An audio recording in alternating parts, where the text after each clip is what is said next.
Australian mortgages propped up by support. Let's have a look. Hello everyone, Florian.Heise here and welcome to another episode of HeiseSays. Grab your stein of coffee because you're probably going to need it for this one. This is an article sent to me by a viewer. Ticking time bomb, thousands of Australian mortgages propped up by virus benefits. Now, if we have a look at this chart, this is an older one, but I still think it's relevant. Just showing you the increase in people in arrears. You know, in Western Australia and Northern Territory, it was over 1.5% back when this data was captured. What do you think it's now? How many people would it be now if it weren't for the government support mechanisms, if it weren't for the banks providing mortgage holidays, extended into March? If it weren't for the job seeker bonus, if it weren't for the ability for directors to trade while insolvent right now, which is going to disappear soon, which has me really, really worried about the construction industry, everyone. You know, how many, I'm sure all the subbies can share stories of where they've had to work, they've had to put their money up front to get a job going. Builder hasn't paid more. It's the old BS paid when paid line, which is completely illegal. Completely illegal. So, is this actually a ticking time bomb? People are jumping in the property market now, you know, left, right, and center. FOMO is driving them in. Young people taking mortgages and taking advantage of the property price decline, ever so slight as it has been, using their super, using home builder, using any other payment they can get, racking up 45 grand in payments to get in as a deposit. Why not wait until these support mechanisms leave? Because what happens when people start getting the tap on the shoulder going, mate, you got to sell. Banks aren't our friends, remember that. I know it's shocking. So let's have a look. Nearly 20,000 Commonwealth Bank of Australia mortgages are held by people receiving jobless benefits due to the pandemic, raising concerns for the economy of possible forced property sales and sharp house price declines once support runs out. And that's something I've been talking about for a while. But here's the question. Will they just kick the can down the road? What else will they do? What else would they do? What else could they do?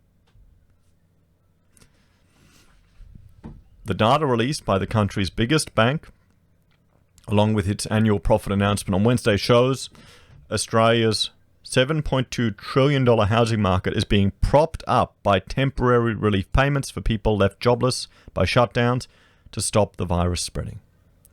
Now, here's the thing, everyone. You've got to realize that your house isn't worth what you paid for it. It's not worth what you think it's worth. It's not like the castle sticking that fake chimney on the top. You know, and I'm sure, me painting my walls on the outside is going to make it look nicer, but I don't think it's going to increase the value that much. It's what the last house sold in your neighborhood. It's what the last house sold in your street. It's what someone is willing to offer for your house. That's what it's worth. We're seeing article after article in quite sad situations where people have worked their whole lives and they've lost money. Who do we blame? The people themselves? Or the FOMO perpetrators, the spruikers? That raises the risk of a sharp downturn in house prices when the payments stop and banks call in loans they deferred for coronavirus-impacted borrowers. Already, the Australian government has extended a COVID jobless benefit by 3 months to December at a reduced rate. That's the JobKeeper continuation. It's a real time bomb, said Richard Holden, an economics professor at the University of New South Wales. One of the tricky things for the banks is how aggressively they're going to be enforcing loans. And this is interesting. We need to keep an eye out for in the media and for stories of people who have started to get a little bit of pressure to sell, who have been told to sell. I just read a comment from a viewer who said, his real estate agent told him to sell now and rent because in 6 months' time he won't get the same amount of money for his property down in Adelaide. What do you think? I think that's a common story. The agents are going to be pushing people to move, probably because they're not getting enough traction, not getting enough product. We'll have to see. About 1.3 million Australians have applied for the COVID jobless benefit called JobSeeker, according to government figures, while economists estimate at least 6 million people, a quarter of the population, are having their wages subsidised by a separate relief a separate relief package for shuttered companies. A quarter of Australians. I need a shot of coffee on that one, guys.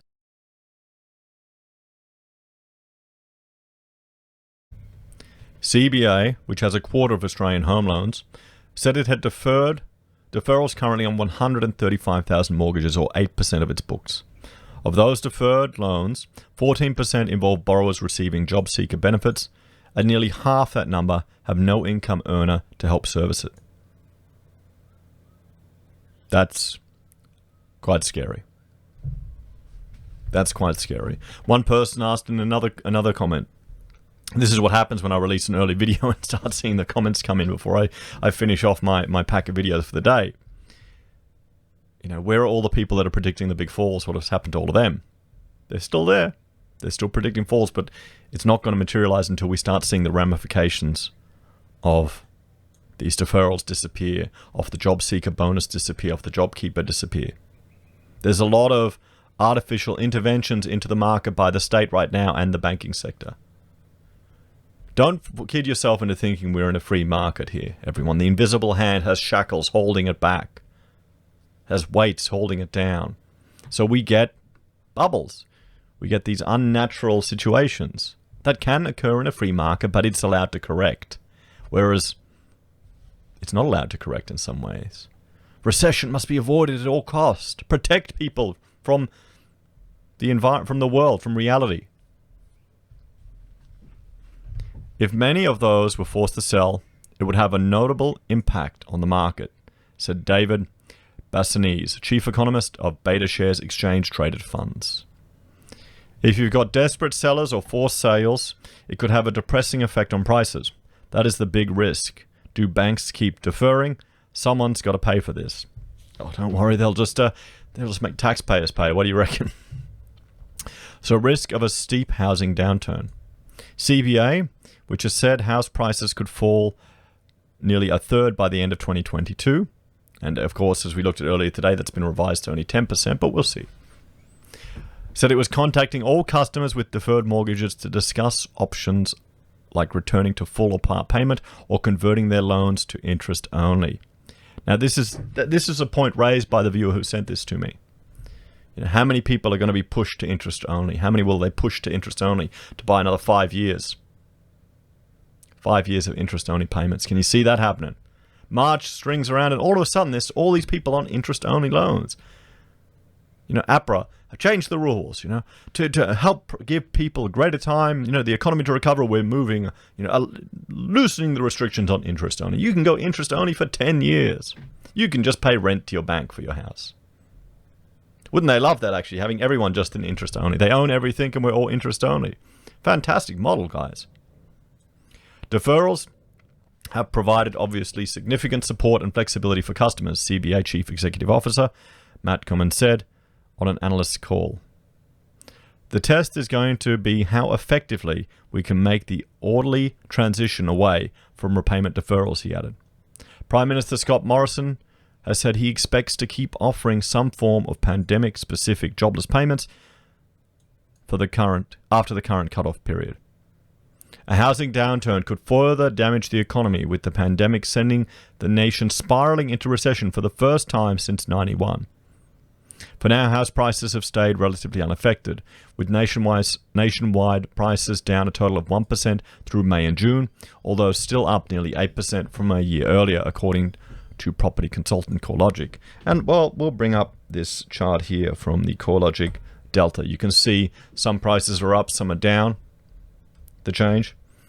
And here's the value, guys. On a monthly basis, we're down, but, you know, total returns, capitals combined annually, is still 7.9%. Nationwide auction clearance rates are about 2/3 down from about 3/4 a year earlier, but higher than in other recent dips. I have little confidence in auction clearance rates, everyone. They're always going to be biased to the positive just with the methodology they're using. We're expecting a fall, but we're not expecting that big of a fall, said St. George Bank senior economist Yan Chan. You still have some sort of support measures, and there's also the possibility we could get some more.